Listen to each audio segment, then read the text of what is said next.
Halo Sobat Dunia Seribu Besar, semoga Sobat selalu diberi kesehatan, panjang umur, dan rizki yang melimpah, amin. Sebelum masuk ke alur ceritanya, jangan lupa dukung channel ini ya dengan klik subscribe, like, komen, dan share, terima kasih. Mari kita lanjutkan perjalanan, Li Qiye. Jadi siapa dalang pengkhianat ini yang ingin membunuhku? Li Qiye sangat marah. Yang mulia, wakil rakyat tidak akan pernah membiarkan apapun terjadi padamu, bahkan jika itu mengorbankan segalanya. Salah satu dari dua wanita cantik itu berkata, Yang mulia, siapa orangnya? Bisik monokromatik di telinga Li Qiye. Siapapun orangnya, kami akan membunuhnya. Teriak Li Qiye, siapa yang paling diuntungkan dengan kematianmu, yang mulia? Bisik monokromatik, si tua bangka Dewa Naga yang terhormat. Kata Li Qiye penuh kebencian. Benar sekali, yang mulia. Semua orang di dinasti ini hanya peduli padanya, kata monokromatik. Kalau begitu, kita harus membunuh. Li Qiye menggertakkan giginya. Saya khawatir itu tidak akan mudah. Monokromatik berkata pelan, dia memiliki 5 buah dao jadi meskipun aku merasakan nyawaku, aku tetap tidak bisa menyentuhnya. Terlebih lagi, aku tidak bisa melindungimu darinya saat ini. Jadi tidak ada yang bisa kita lakukan.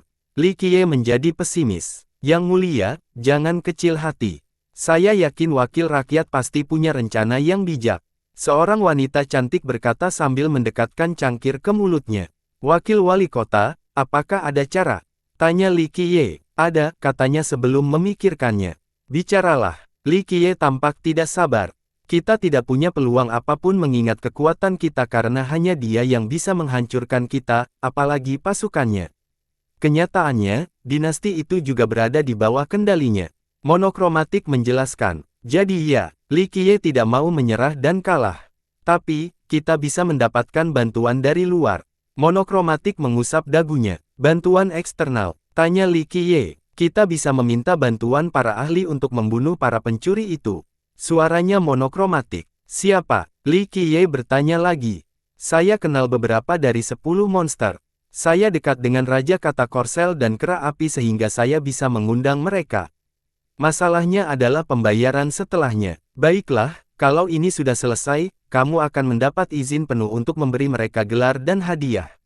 Li Qiye tertawa dan berkata dengan murah hati. Mereka masih belum cukup untuk menjatuhkannya. Aku punya rencana lain, kata monokromatik. Teruskan. Li Qiye menjadi bersemangat. Yang mulia, Anda harus memulai perjamuan besar untuk pengobatan dan mengundang kekuatan dari mana-mana termasuk dinasti liar. Pembohong, bukankah itu musuh kita? Li Qiye tampak penasaran. Musuh bisa menjadi teman tergantung pada situasi, yang mulia. Monokromatik berkata, jika mereka datang, yang mulia Dewa Naga harus menghadapinya. Kita akan menggunakan kesempatan itu untuk mengejutkan dan membunuh bersama dengan Raja Utara, pengkhianat lainnya. Bagaimana dengan naga pembohong? Li Qiye khawatir. Kita bisa bernegosiasi dengan mereka, memberi mereka tanah dan sumber daya untuk menjamin tahtamu. Jika ini tidak berhasil, kita masih punya satu kartu lagi. Kata monokromatik. Ada apa? Tanya Li Qiye penasaran. Kita bisa menyewa Shadow Rider untuk membunuh mereka dari Wild agar mereka tidak membawa kita ke jurang kehancuran, kata monokromatik. Shadow Rider menduduki peringkat kedua di antara 10 orang, hanya di belakang Wild Dragon. Yang terpenting, perdebatan ini misterius dan sulit dipahami.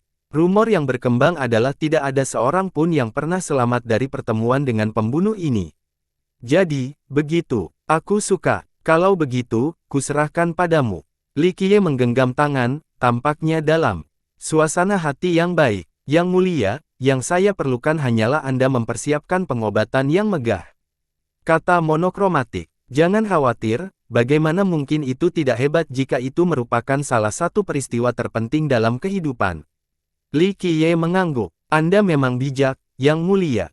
Puji orang monokromatik. Mereka berdua berbicara sebentar sebelum Li Qiye meninggalkan istana.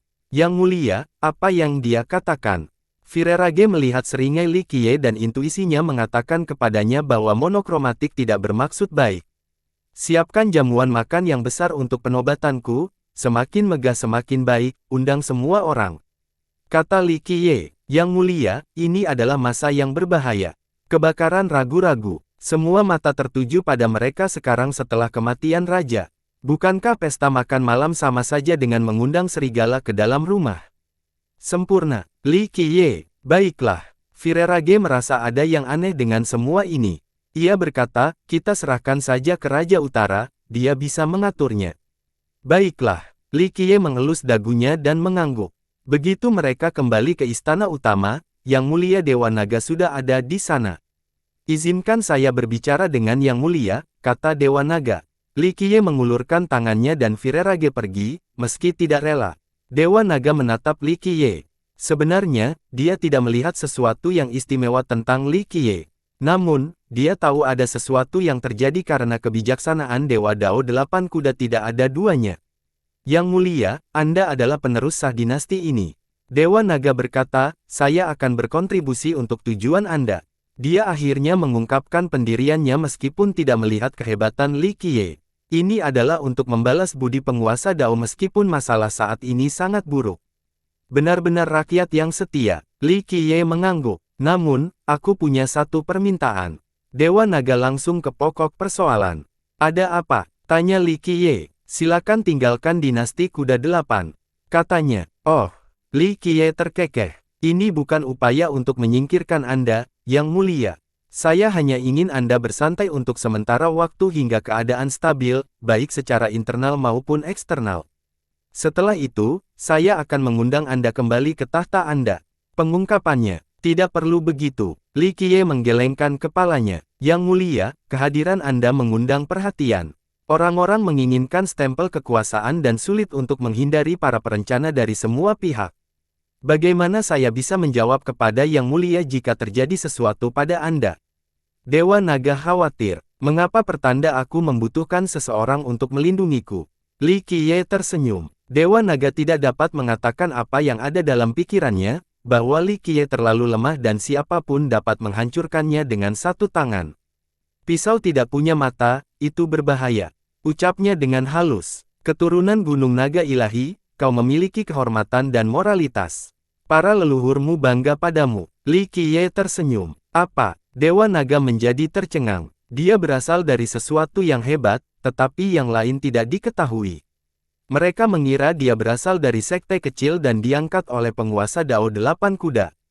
Kamu memiliki garis keturunannya, meskipun samar.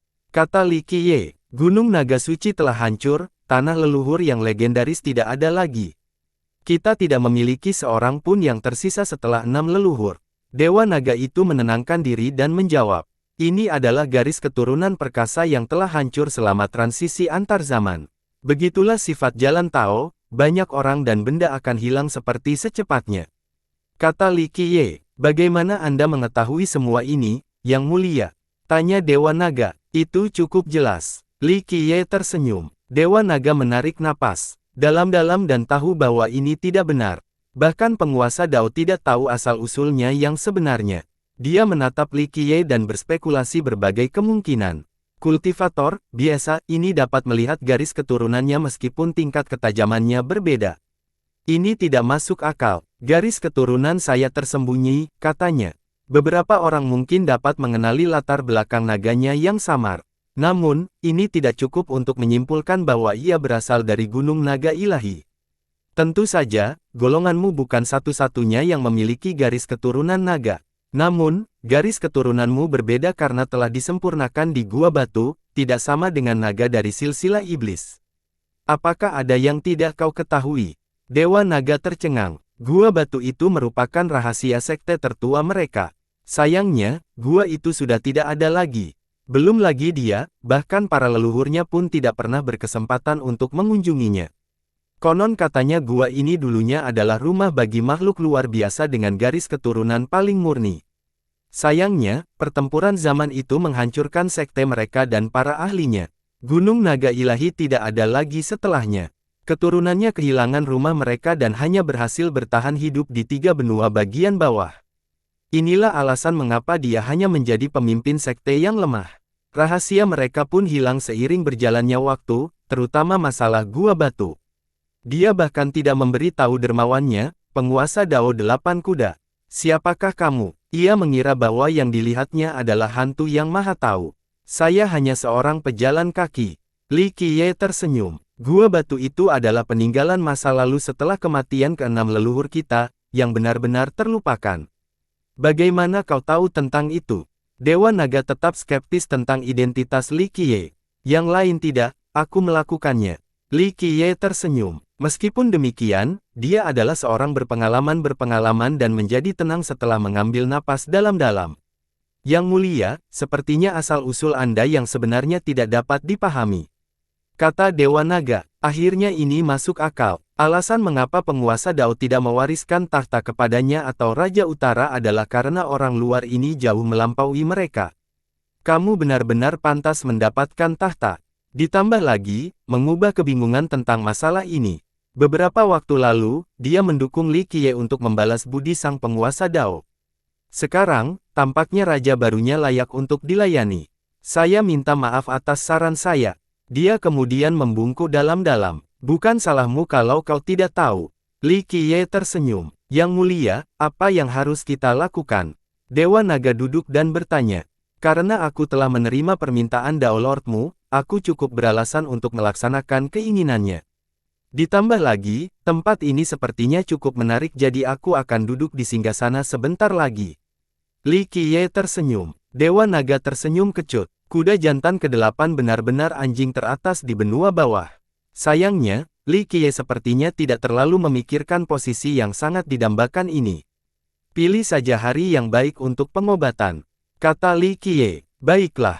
Dewa Naga ragu-ragu. Tidak. Li Qiye menatapnya. Penobatan itu perlu, tetapi waktunya tidak tepat.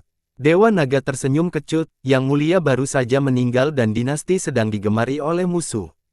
Belum lagi masalah internal, dinasti liar tidak akan melewatkan kesempatan untuk membuat masalah dalam upacara penobatan. Masalah terbesar adalah naga pembohong, tidak ada yang bisa menghentikannya. Penjahat lain yang ikut campur hanya akan membuat keadaan semakin sulit.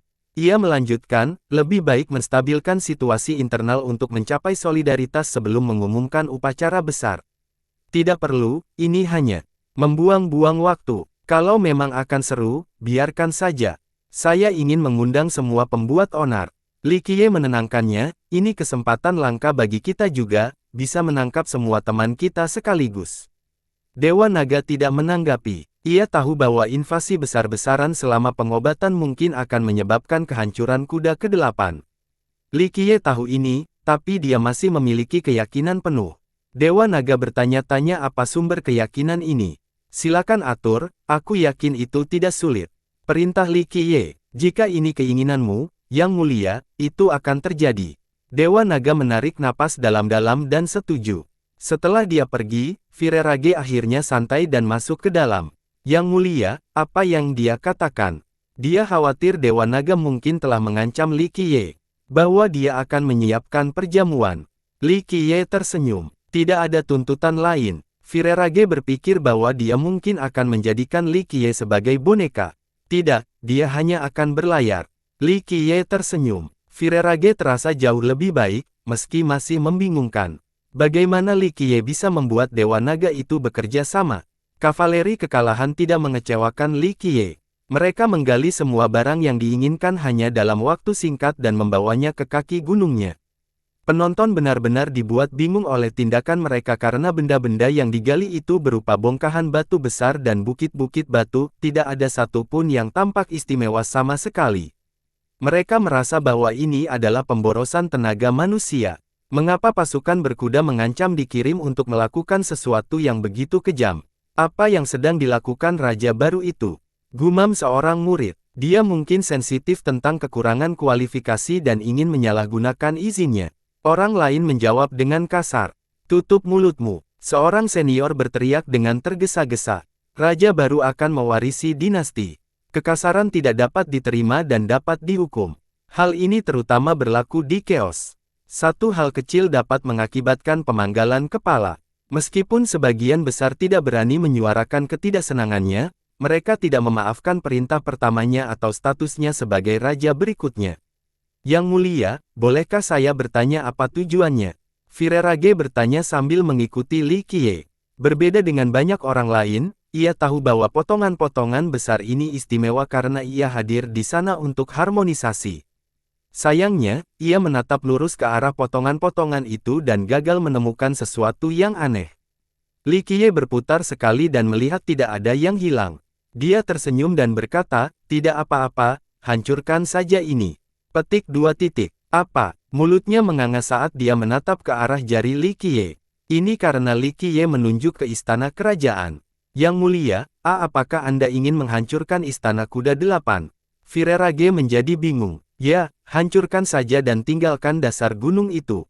Tentu saja, kamu tidak bisa menghancurkannya. Li Qiye mengangguk. Aku tidak tahu tentang ini. Kebakaran tergagap. Mengapa? Istana itu dibangun dengan asal-asalan, ekor anjing digunakan sebagai pengganti bulu musang. Itu merusak karya seni ini.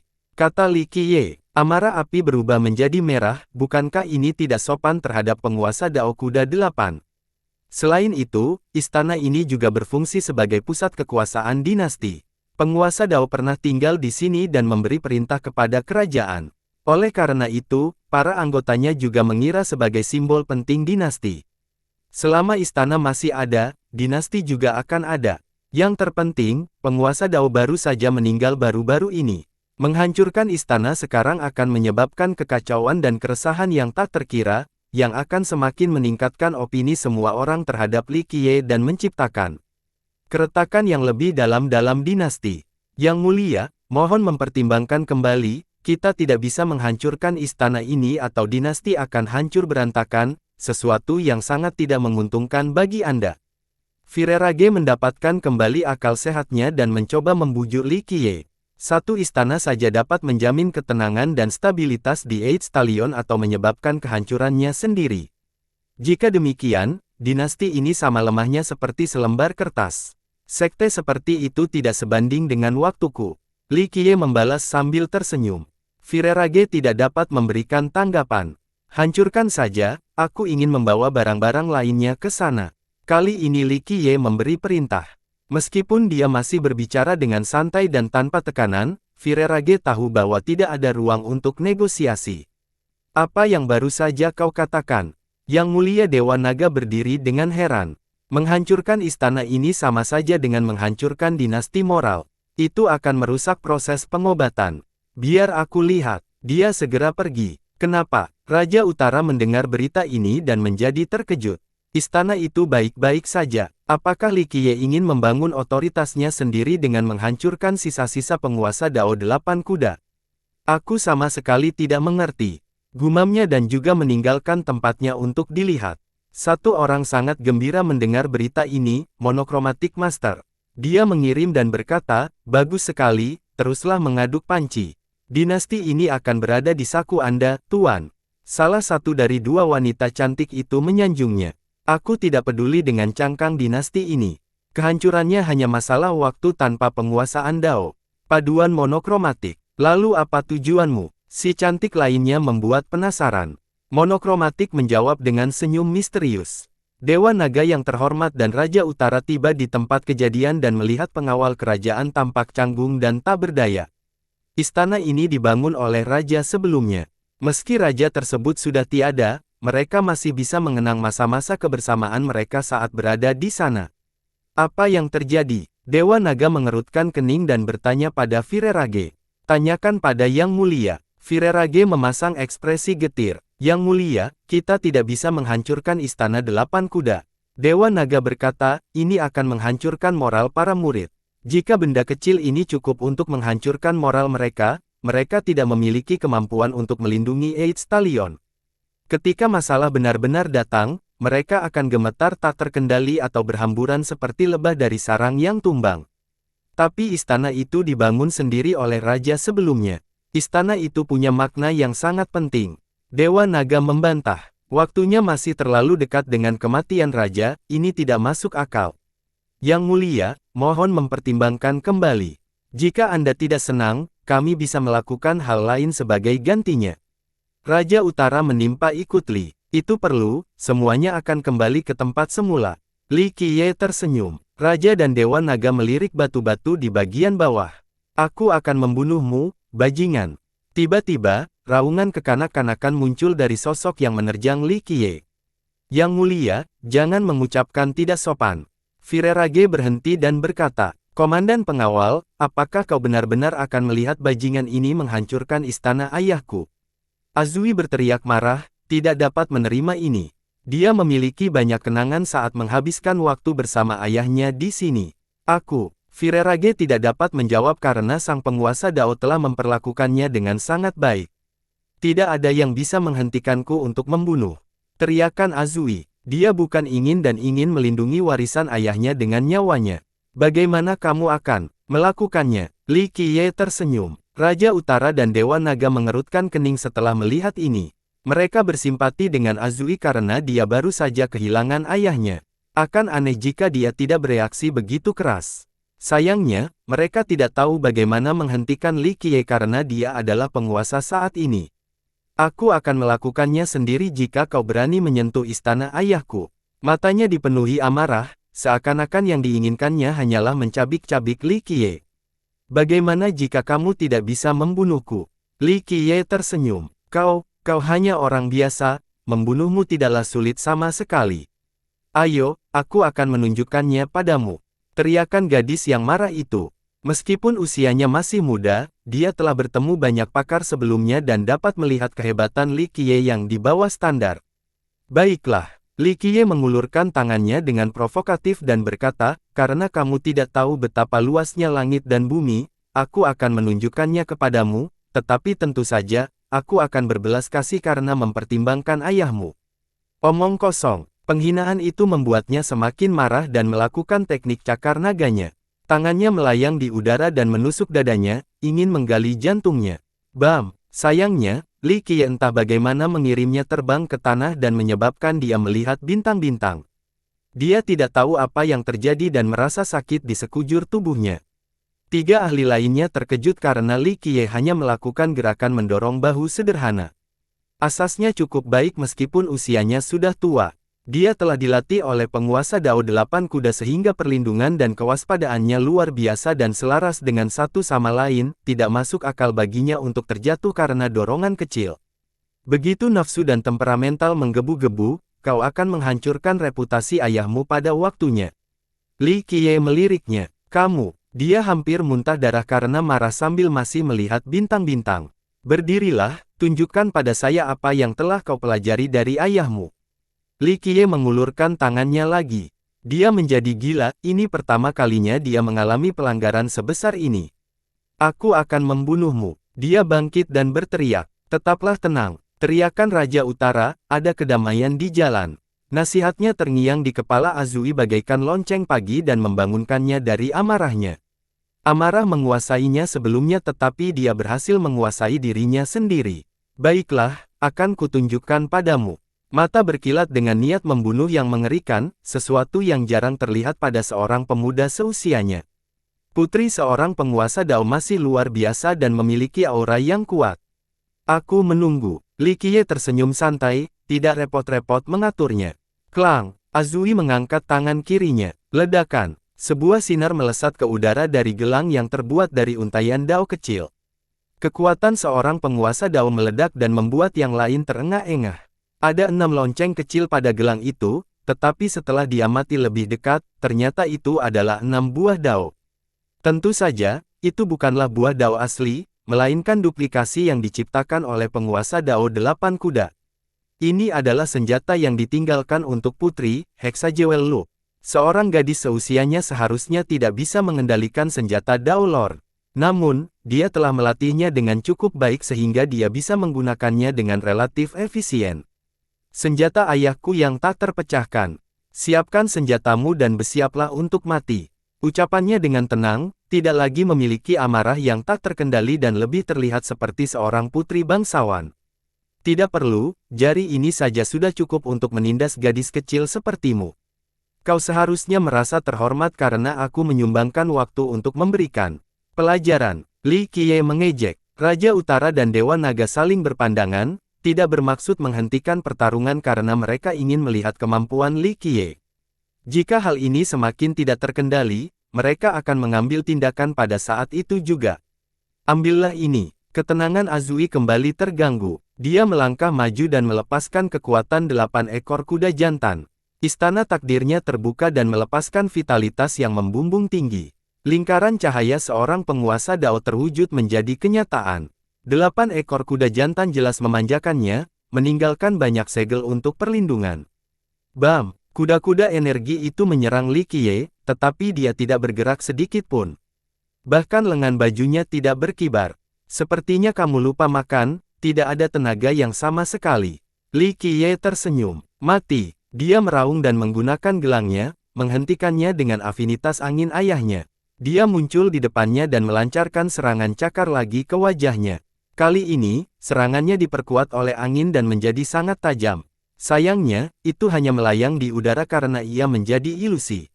Detik berikutnya, ia muncul di belakangnya dan tersenyum, terlalu lambat.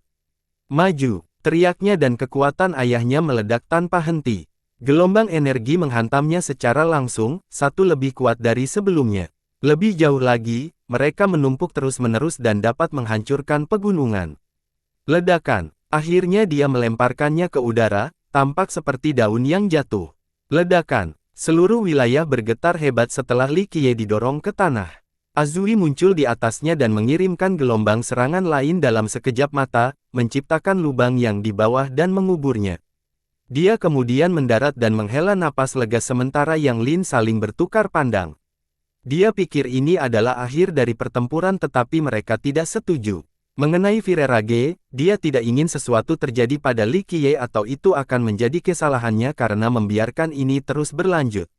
Singkirkan satu batu bata dari istana dan aku akan memberi kehidupan seperti anjing. Ujarnya. Bam! Debut dan puing berhamburan saat Li Qiye melompat keluar dari lubang tanpa jejak setitik pun. Hanya itu, bahkan tidak bisa melukai cangkang manusia. Li Qiye tersenyum dan berkata, petik 2 tanda seru petik 2. Matanya terbelalak karena terkejut karena dia mengerahkan seluruh kekuatan untuk serangan itu. Sayangnya, dia bahkan tidak menghilangkan sehelai rambut pun, apalagi melukainya. Giliranku, bersiaplah, katanya. Ledakan. Dia mengumpulkan energi dan sebuah tornado terbentuk di sekelilingnya. Namun, dia berteleportasi di depannya dan memaksa tornado itu kembali ke dalam tubuhnya.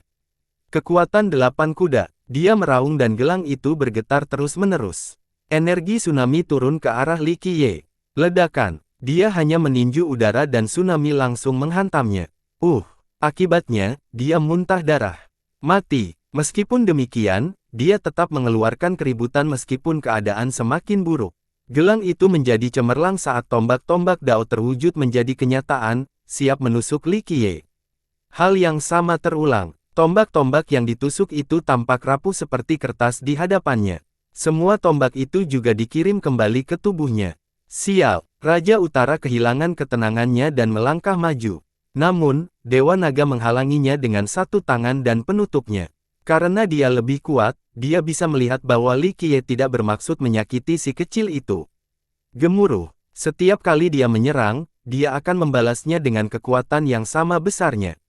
Dia menjadi merah seperti besi solder yang dipanaskan. Perjuangannya sia-sia karena dia tampak seperti patung besi yang membalas serangan langsung darinya. Ledakan, siapa yang tahu, sudah berapa kali dia dipukul saat ini. Akhirnya, dia jatuh dengan keras ke tanah dan kekayaan darah. Li Qiye mendarat di tanah dan menamparkan nepuk debu di bahunya, berlatihlah lebih keras, kamu tidak akan bisa membunuhku dengan menembusmu yang buruk. Dia lalu berbalik dan berjalan pergi sambil diperintahkan Virerage, hancurkan itu. Aku akan membunuhmu. Azui bangkit dan mendudukinya lagi, dengan geram. Namun, Raja Utara segera menangkapnya. Lakukan. Virerage memberi perintah pada anak buahnya. Tidak, dia berteriak sebelum pingsan karena ciuman secara emosional. Raja Utara memeriksa tangannya untuk membaca denyut nadi dan aliran energi. Gadis itu baik-baik saja. Dewa Naga datang dan melakukan hal yang sama. Dia merasakan kekuatan agung seorang penguasa Dao mengalir dalam dirinya, tidak diragukan lagi bahwa 6 buah Dao telah menyatu dengan sempurna di dalamnya. 6 buah Dao tertinggi milik Yang Mulia ada di sana tanpa ada akibat apapun. Dewa Naga menjadi terdiam. Raja Utara terkesiap setelah mendengar ini. Tidak mungkin. Bahkan Yang Mulia tidak bisa melakukan hal seperti ini. Raja Utara memeriksa lagi dan benar saja, kekuatan Dao Lord-nya terbentuk di sana seperti badai. Sang penguasa Dao telah berpikir untuk menanamkan Dao agungnya ke dalam putri tercintanya untuk memberikan fondasi yang luar biasa. Sayangnya, dia masih terlalu muda dan tidak mampu menahan kehadirannya. Yang bisa dia lakukan hanyalah memberikan berbagai berkat. Berkah ini terbatas dan tidak dapat dibandingkan dengan segel 6 buah Dao sama sekali, karena itu diperlukan gelang. Ketika dia menggunakan gelang itu melawannya sebelumnya, dia berhasil mengirimkan jumlah yang sempurna kembali padanya setiap kali melalui puncak prestasinya. Dia memperlakukannya seperti balok logam, memukulnya berulang kali hingga Dao Agung tertinggi menyatu sepenuhnya dengannya. Dao Lord tidak dapat melakukannya karena keterbatasan fisiknya. Satu kesalahan saja dapat membuatnya hancur menjadi abu. Dia belum berada pada level yang memungkinkannya untuk membangun kekuatan dengan sempurna dalam jumlah yang tepat, sementara Li Qiye dapat melakukannya dengan mudah. Kelompok itu benar-benar tercengang melihat Li Qiye, seorang yang memiliki pemikiran yang tampaknya biasa-biasa saja, melakukan sesuatu yang tidak dapat dilakukan oleh penguasa Dao. Mereka terbentuk dan tak seorang pun di 3 benua bawah dapat melakukannya, termasuk Conceal Conqueror. Siapkan penobatan. Naga emas berkata padanya, dinasti harus segera tenang. Raja Utara setuju dan membawa Azui pergi. Sementara itu, para anggota pengawal istana sibuk memindahkan istana, tidak butuh waktu lama sebelum hanya pangkalan gunung yang tersisa. Tentu saja, mereka tidak dapat merusak dasar gunung sama sekali. Materialnya sepertinya terbuat dari sesuatu yang luar biasa. Untuk seluruh dinasti, mereka sangat marah melihat ini. Istana adalah simbol kebesaran di mata mereka. Sekarang, tidak ada yang ingin menghapus jejak penguasa Dao mereka. Sayangnya, tidak ada yang dapat mereka lakukan karena Dewa Naga dan Raja Utara mendukungnya. Setelah istana dibongkar, puncak gunung tampak agak aneh. Para penjaga melihat dasar berbentuk persegi di bagian bawah yang bukan bagian dari fondasi istana. Namun, permukaannya tidak rata dan ada bagian-bagian yang tidak rata di mana-mana. Li Qiye berdiri di atasnya dan mulai menyentuh tanah. Virerage memperhatikannya dan berpikir bahwa retakan itu juga aneh. Retakannya juga bersih. Apapun penyebabnya, semuanya hancur dalam sekejap mata. Ini seharusnya tebasan pedang atau sesuatu yang serupa, tetapi dalam kasus itu, seharusnya tidak meninggalkan bekas yang tidak rata. Dia menyentuhnya sendiri dan merasakan sesuatu yang aneh. Sesuatu telah masuk ke dalam pangkalan dan tiba-tiba menghilang dalam sekejap mata. Itu bukanlah kekuatan yang dikenalnya. Tempat apa ini? Tanyanya. Itu agak luar biasa. Jawab Li Qiye lalu menatap ke langit, sepertinya rumor itu benar, benda ini tidak mati karena malapetaka surgawi. Yang mulia, saya tidak mengerti. Virerage juga mendongak. Li Qiye hanya tersenyum dan melihat ke bawah ke kaki gunung, bawa semuanya ke atas. Para penjaga membawa ke atas dan Virerage menyadari bahwa warna dan tekstur potongan-potongan ini identik dengan alas yang terbuka.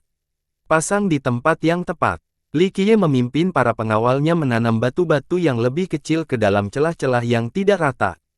Selama proses ini, Virerage memahami mengapa transfer istana itu perlu dilakukan. Ternyata gunung itu telah kehilangan banyak bagiannya. Dengan bantuan partikel yang ditemukan Li Qiye, para penjaga dapat menggali bagian-bagian yang berserakan itu dan membawa kembali ke sini. Akhirnya, sebuah monumen besar perlahan muncul di hadapan mereka. Gaya artistiknya fokus pada kenyamanan, baik dari segi wajah maupun busana. Di sana ada raksasa utama yang sedang menatap ke langit. Meskipun matanya hanya 2 batu, para penonton tetap terkagum dengan perasaan yang jelas saat melihatnya. Raksasa itu tampak ingin sekali menghancurkan langit dan memiliki kekuatan yang luar biasa. Ada 3 patung lain di sebelahnya, yang jauh lebih kecil dibandingkan dengan patung yang lebih besar. Mereka tampak seperti anak-anak dibandingkan dengan patung yang lebih besar, berdiri di sebelah kiri, tengah, dan kanan. Yang di tengah mengangkat kedua tangannya, tampak memegang sesuatu di depan dada raksasa itu. Namun, bagian ini hilang. Ini dapat diartikan sebagai si kecil hanya sekedar menggendongnya atau ingin memberikannya kepada si raksasa. Virerage dan para penjaga tidak dapat mengalihkan pandangan mereka. Mereka merasa terintimidasi dan ingin bersujud di hadapan patung-patung ini. Mereka yang merasa tidak puas dengan istana kini tidak lagi merasakan hal yang sama. Malah, mereka merasa istana itu sudah sangat tidak pada tempatnya di masa lalu. Wow, apa itu? Gumam Virerage. Tritunggal primal melawan surga, kata Li Qiye. Trinitas utama. Virerage menatap mereka dan bertanya, itu mengacu pada patung-patung yang lebih kecil. Lihatlah lebih dekat. Li Qiye tersenyum. Virerage mendengarkan dan mengamati mereka. Meskipun patung-patung itu kasar dan kurang detail, tetap ada ciri-ciri pengenalnya. Mereka mewakili para penghuni surga, peramalan, dan setan. Dia menyadarinya. Benar sekali. Li Qiye mengangguk. Jadi ras ketiga itu menyerang surga? Tanya kebakaran. Tidak, hanya Trinitas. Li Qiye tersenyum. Jadi siapa mereka? Tanya Virerage di tengah percakapan yang membingungkan itu. Tunggu. Dia kemudian tiba-tiba teringat sesuatu dan berkata, apakah Trinitas di sini mengacu pada garis keturunan yang sebenarnya? Oh, kau tahu banyak. Li Qiye tersenyum. Terima kasih, Yang Mulia. Yang Mulia pernah menceritakannya sambil meneliti legenda tentang garis keturunan kuno. Dikatakan bahwa ras ketiga itu memiliki sesuatu yang luar biasa, kemungkinan jenis darah atau garis keturunan abadi. Mereka dikenal sebagai Trinitas pembawa perdamaian. Yang Mulia telah belajar banyak, meskipun ini hanyalah puncak gunung es. Kata Li Qiye, jadi ras ini memiliki 3 garis keturunan yang menakjubkan. Virerage bertanya lagi, tidak juga, Peacebringer Trinity sebenarnya hanya 1 garis keturunan. Li Qiye menggelengkan kepalanya. Virerage mencerna informasi ini dan meyakinkannya. Kemudian, patung itu terbagi menjadi 3 garis keturunan dan hubungan dengan ras ketiga itu pun dimulai. Li Qiye menatap patung itu dan berkata, pada zaman dahulu kala. Patung itu memiliki nama tertentu. Zaman mana yang kau maksud? Virerage menjadi penasaran. Suatu zaman, yang dulunya utuh, kemudian diterjemahkan menjadi 2 bagian. Kata Li Qiye. Virerage berpikir sejenak sebelum menjawab, dunia atas dan bawah, kan? Yang Mulia berkata bahwa dia berasal dari dunia bawah yang dikenal sebagai Eight Desolaces. Dulu dikenal sebagai 9 dunia, bukan 8 kehancuran. Li Qiye tersenyum. 9 dunia. Virerage terulang kembali tetapi tidak memiliki kesan apapun tentang gelar ini. Pengetahuannya berasal dari penguasa Dao. Misalnya, 8 Desoles itu juga merupakan dunia yang luas. 9 dunia, 13 benua. Mengapa mereka tidak pernah menyerah? Li Qiye memuaskan, sebagian terakhir hanya didengarnya. Apakah zaman itu disebut 9 dunia 13 benua? Tanya kebakaran. Penduduk setempat lebih menyukai nama ini, tapi itu bukanlah nama sebenarnya. Nama resmi zaman itu adalah Trinity. Apakah zaman ini dimulai oleh para dewa, ramalan, dan setan? Tanya kebakaran. Mereka tidak memiliki kekuatan untuk memulai zaman dan hanya merupakan penghuni yang diciptakan oleh surga. Li Qiye menggelengkan kepalanya, tentu saja, ada makhluk kuno di sekitar dunia yang beragam. Seperti apa mereka? Virerage tidak dapat membayangkan makhluk kuno itu karena kemungkinan besar mereka lebih kuat dari kaisar. Sumber Dao, Li Qiye berkata, sungguh melirik. Jawaban yang tidak memuaskan itu mendorong Virerage untuk bertanya tentang hal lain, apakah Peacebringer Trinity mulai di sini pada titik ini? Tidak, kekacauan primordial dan awal dari segalanya berada jauh di luar garis keturunan ini. Li Qiye menjelaskan, bagaimana dengan patung-patung ini? Kebakaran terus berlanjut. Pelindung dunia ini, mereka mendirikan monumen abadi untuk tujuan ini. Kata Li Qiye, pelindung dunia. Virerage, entah kenapa, merasakan sesuatu yang tidak menyenangkan setelah mendengarnya. Li Qiye meluangkan waktu menjelajahi monumen itu dengan mengukur dalam upaya untuk memahaminya. Virerage mengikuti Li Qiye dan berputar mengelilingi patung-patung besar. Ia merasa seperti seekor semut yang merangkak di sekitar gunung besar. Apakah patung-patung ini hanya dimaksudkan sebagai peringatan? Tanyanya, siapa yang bilang itu patung? Li Qiye tersenyum. Lalu, apa itu? Virerage merasa heran. Siapapun dapat melihat bahwa monumen ini terdiri dari 4 patung, 1 besar dan 3 kecil.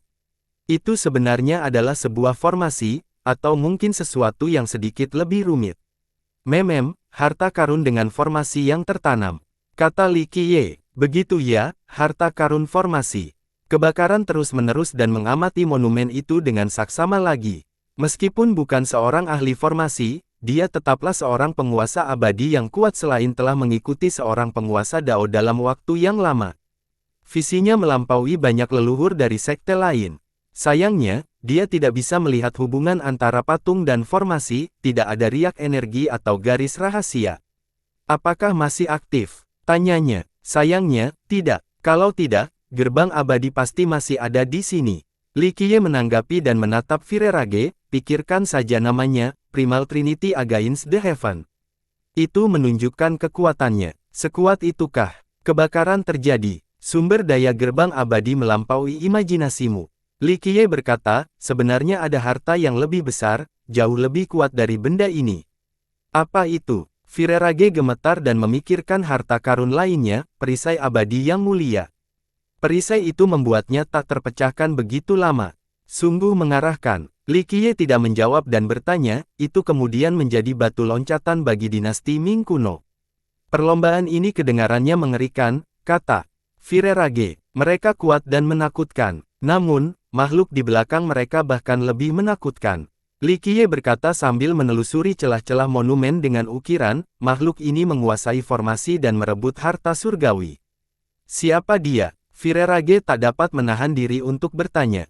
Li Qiye tidak menjawab dan menatap jauh ke langit. Namun koordinat sasarannya terus bergeser.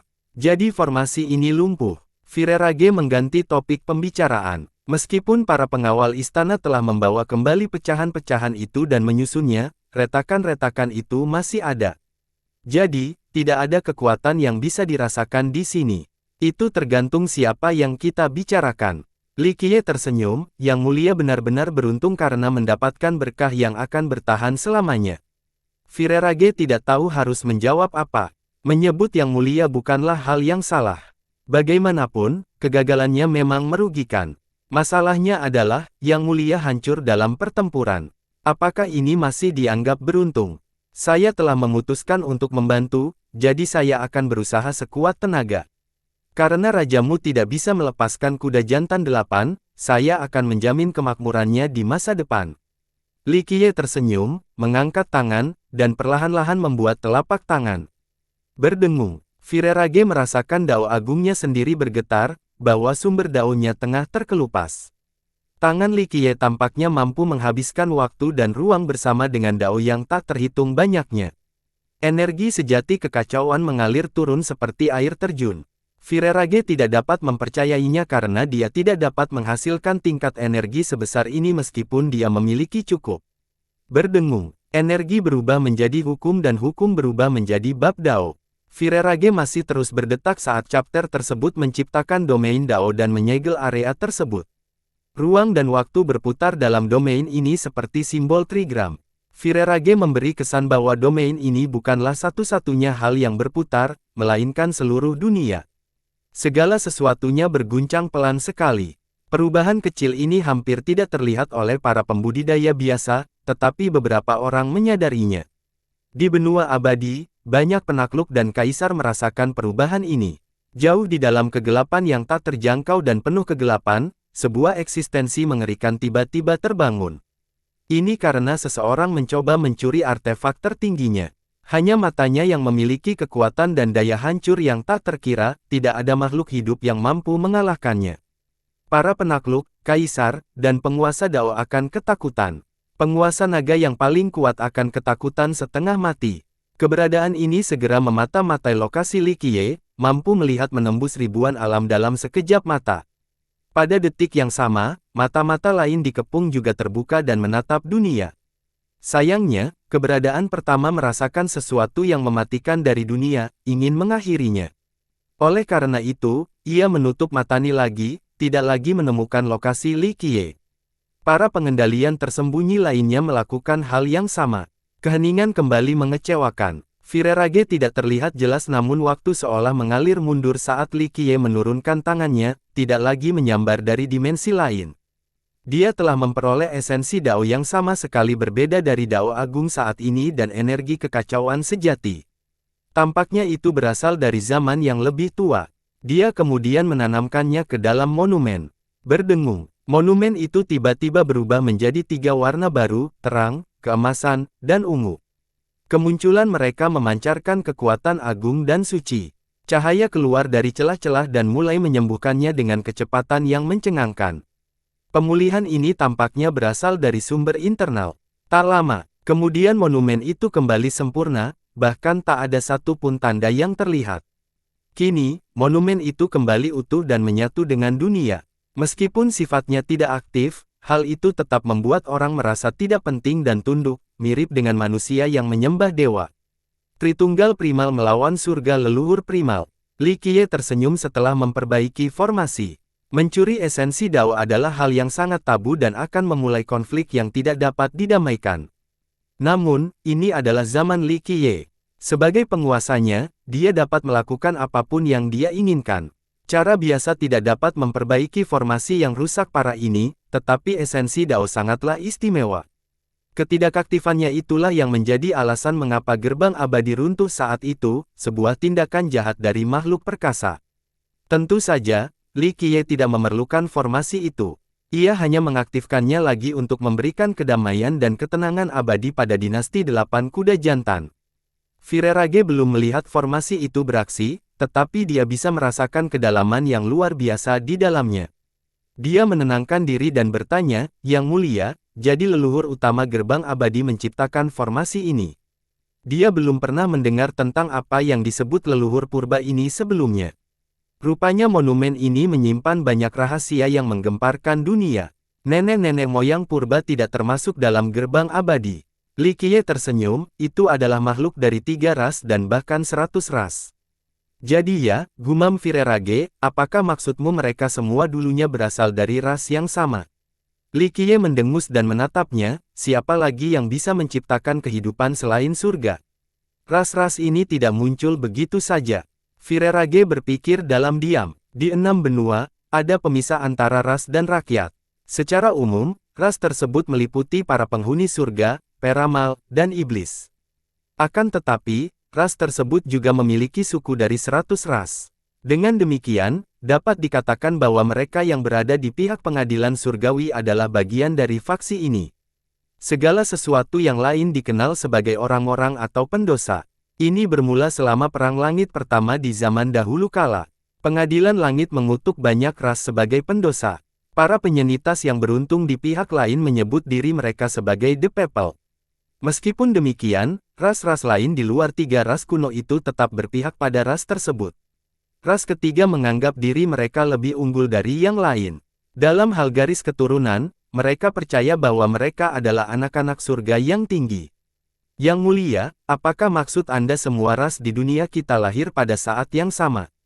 Tanya kebakaran. Ada beberapa yang diungkapkan. Li Qiye tersenyum. Yang mana? Tanyanya. Li Qiye menatap tajam sejenak sebelum menjawab, darah, hantu, dan darah terbuang.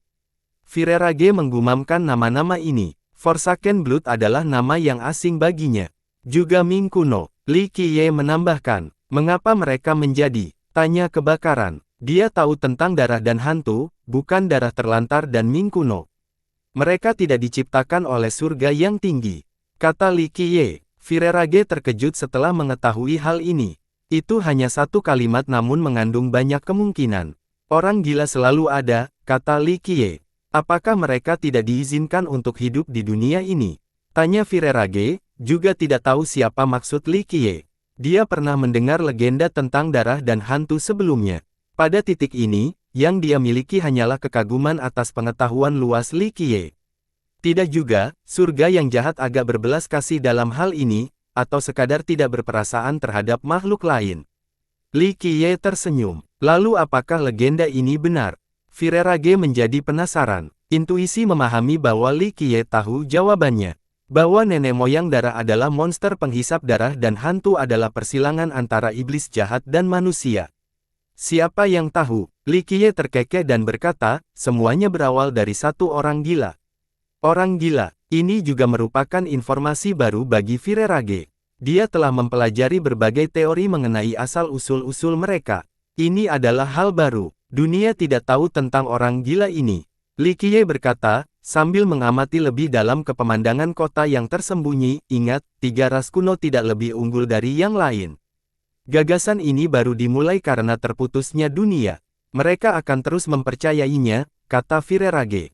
Hanya kesombongan dan arogansi. Li Qiye berkata, 4 garis keturunan abadi di dunia ini berasal dari surga yang tinggi, bukan orang lain. Begitu ya, gumam Virerage. Sang penguasa Dao telah menyelidiki garis keturunan secara mendalam dan pernah menceritakan kepadanya tentang garis keturunan ini sebelumnya. Mereka termasuk manusia raja, otoritas surga, keilahian abadi, dan pemberian iblis. Ini adalah konsep tunggal pada saat ini karena mereka jarang muncul. Mereka telah ada selama kurun waktu yang lama, bukan hasil dari reproduksi dan evolusi yang teratur. Hanya dari nama mereka saja, orang dapat melihat hubungan antara mereka dan asal-usul keempat ras tersebut. Baiklah, ini semua sudah berlalu, tidak perlu diungkit-ungkit lagi. Li Qiye berkata sambil menatap monumen itu, sudah waktunya untuk mengaktifkan ini. Bagaimana? Virerage sama sekali tidak memahami monumen itu. Ada satu hal yang kita lewatkan, kata Li Qiye. Yang mulia, kami telah menggali semua bagiannya dan membawanya ke sini, kata Virerage. Berdengung, warna ketiga tugu itu mulai mengalir ke arah patung terbesar, dan akhirnya mengembun di kakinya. Hasilnya adalah portal trikromatik berdenyut yang terbuat dari hukum Dao kuno. Setiap helaian dapat menyegel langit dan bumi atau bahkan makhluk abadi. Kehadiran mereka membuat bahkan kekuatan terkuat pun tidak bisa masuk atau keluar. Di dalamnya ada penjara abadi tanpa kemungkinan untuk melarikan diri. Virerage melebar dan tidak berani mendekat. Hukum membuatnya takut sampai ke inti. Perasaan ini pasti seperti yang dirasakan serangga saat terperangkap dalam jaring laba-laba. Ini, dia tetap berhati-hati. Portal yang mengarah ke sumber daya gerbang abadi. Li Qiye berjalan mendekat dan berkata, tunggu aku di sini. Yang mulia, bagaimana saya bisa melindungi Anda jika ada sesuatu yang berbahaya? Kebakaran buru-buru memprotes. Jika ada bahaya, kau tidak bisa melindungiku. Tunggu di sini sementara aku pergi mengambil sesuatu. Li Qiye menjawab. Virerage merasa tidak berdaya karena dia takut dengan portal dan tujuan yang tidak diketahui. Li Qiye menyentuh portal tersebut. Awalnya, hukum Dao bertindak seperti duri untuk menghentikannya, tetapi ia memiliki esensi Dao dan mengatasi perlawanannya. Dia tidak perlu mengaktifkan keilahian atau auranya, tetap terlihat normal seperti sebelumnya. Sayangnya, proses itu hampir membuat Virerage terjatuh. Ini adalah memilih yang mutlak. Dia tahu itu berasal dari Li Qiye tetapi dia bahkan tidak mengaktifkan kekuatannya. Saat dia masih memikirkan, Li Qiye berjalan ke portal dan melewati hukum. Mereka tidak bisa lagi menghentikan langkahnya saat dia menghilang dari pandangan. Virerage berdiri di sana, berkeping-keping. Aura tak berwujud tadi benar-benar mengerikan dan membuatnya bertanya-tanya tentang identitas asli Li Qiye. Dia tentu tahu pada titik ini bahwa Li Qiye bukanlah seorang keterampilan biasa. Dia adalah seseorang yang terkenal. Faktanya, dia tidak merasakan tingkat ketakutan yang sama saat berada di dekat penguasa Dao Delapan Kuda. Menjadi jelas bahwa menyerahkan tahta kepada Li Qiye adalah keputusan paling bijaksana dari penguasa Dao. Kehampaan dengan bintang-bintang dan kilatan cahaya menanti Li Qiye. Anehnya, ada juga arena terapung. Bentuknya melingkar dan tampak seperti kuil para raja dan dewa. Li Qiye berdiri di pinggir dan mengamati arena. Jika ada orang lain di sini, mereka pasti gemetar ketakutan. Ada banyak mayat di arena. Penampakan mereka tersembunyi di balik baju besi dari atas sampai bawah. Piring-piring itu dulunya berwarna emas, tetapi seiring berjalannya waktu, piring-piring itu berkarat dan berubah menjadi warna abu-abu, atau mungkin pernah terbakar sebelumnya. Helm-helm itu didekorasi dengan dua sayap berbentuk kapak, yang tampak cukup mengesankan. Sayangnya, ada sesuatu yang menusuk pelat dada meskipun pelat itu kuat. Kemungkinan besarnya adalah pukulan fatal yang dilakukan oleh cakar yang sangat tajam. Para penunggang gerbang abadi, Li Qiye mengutip legiun terkenal yang pernah mendominasi 13 benua. Jumlah mereka sedikit, tetapi mereka berhasil dengan kehebatan pribadi. Mereka membantu Immortal Gate menguasai dunia, kontribusi mereka tidak dapat dilebih-lebihkan. Mereka tidak muncul lagi setelah hancurnya gerbang abadi. Dunia tidak tahu bahwa mereka telah jatuh ke dalam sekte mereka sendiri, berusaha keras untuk melindungi sesuatu. Perhatiannya beralih ke langit, langit yang ditempati oleh kepompong mengambang yang tertutup debu. Kepompong itu sepertinya menyadari kedatangannya dan perlahan-lahan terbuka. Ternyata itu adalah seekor naga raksasa dengan corak abu-abu, bentuk kepompongnya disebabkan oleh sayapnya yang tertutup. Ia memiliki 4 kepala tetapi satu telah dipenggal. Luka dan bekas luka terlihat di mana-mana. Sayap yang berbintik-bintik di langit memiliki banyak lubang, namun pada akhirnya, yang selamat adalah yang beruntung. Itu meliputi tungku besar dengan ukiran-ukiran kuno. Itu pernah melambangkan puncak. Jadi kau terjebak di sini, Netherdrake, ucap Li Qiye dengan dingin. Dunia tidak lagi mengingat makhluk ini, tetapi ia memiliki latar belakang yang menakutkan dengan ikatan yang kuat dengan dinasti Ming kuno. Yang terpenting, ia terkait dengan keberadaan tertentu. Ia melahirkan kaisar dan raja di 13 benua, dan menjadi salah satu letnan terkuat dinasti Ming kuno. Untung bagi musuh-musuhnya, kekuasaan terornya tidak berlangsung lama. Ternyata saat mencoba mendapatkan tungku Immortal Gate, ia terjebak di dimensi ini. Ia berhasil membunuh pasukan terkuat Immortal Gate tetapi tidak punya cara untuk keluar. Krak, ia menatap Li Qiye dan lengkungan petir yang mengerikan melintas di matanya. Baut petir mengalir melalui tubuhnya, tampak seperti naga petir yang mengerikan. Ia jelas-jelas marah dan ingin membunuh tamu yang tidak diinginkan ini. Ledakan, ia melebarkan sayapnya dan menimbulkan badai. Kemudian ia mulai terbang menuju Li Qiye. Sepasang sayapnya dapat menampung ribuan gunung. Semakin banyak petir muncul membentuk lautan, ingin membakar Li Qiye menjadi abu. Meskipun demikian, ia dengan mudah menghindari naga itu dan muncul di atasnya. Suara mendesing. Naga besar itu entah bagaimana menghilang dan berteleportasi di depan Li Qiye. Tangannya memegang dua tombak petir dengan bunyi berderak keras. Area di sekitar mereka diliputi oleh afinitas ini.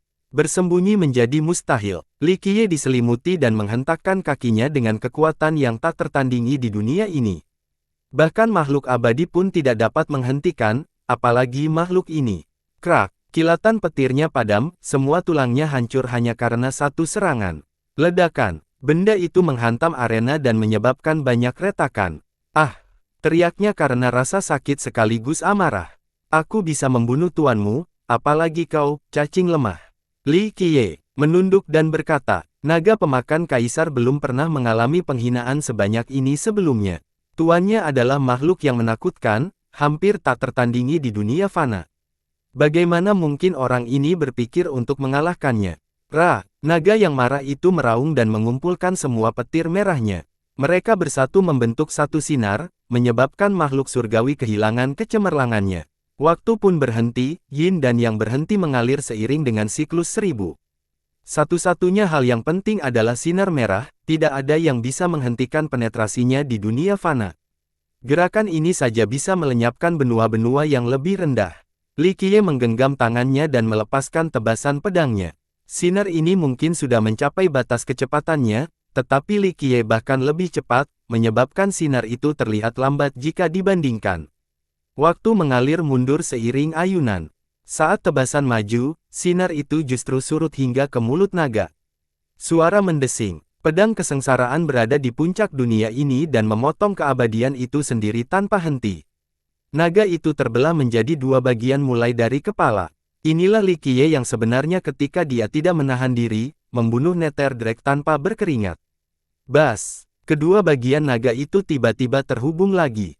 Ia hidup kembali. Ini adalah zamanku, Ming kuno tidak akan bangkit kembali. Li Qiye menyebarkan dan meraih ke langit, menarik turun cahaya purba. Dia melemparkannya dan menyalipkan naga itu ke tanah. Ia berusaha sekuat tenaga namun sia-sia karena cahaya purba telah menyerap setiap inci tubuh yang besar. Ia mulai menggelembung semakin besar seperti balon. Ledakan. Akhirnya, benda itu meledak menjadi debu yang berhamburan dan tidak ada lagi. Tungku itu jatuh ke tangan Li Qiye. Arang tampak berada di dalamnya, teratur seperti biasa. Ia masih bisa merasakan panasnya. Ada sesuatu seperti benih api di dalamnya, berkedut dan menggeliat.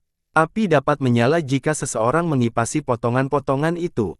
Api warisan purba, Li Qiye berkata dengan lembut, dipenuhi oleh darah purba, sebuah ikonik cinta sejati untuk dunia. Dia mendesah pelan setelahnya. Api ini adalah bagian dari monumen, yang berfungsi sebagai penghalang terkuat di 13 benua.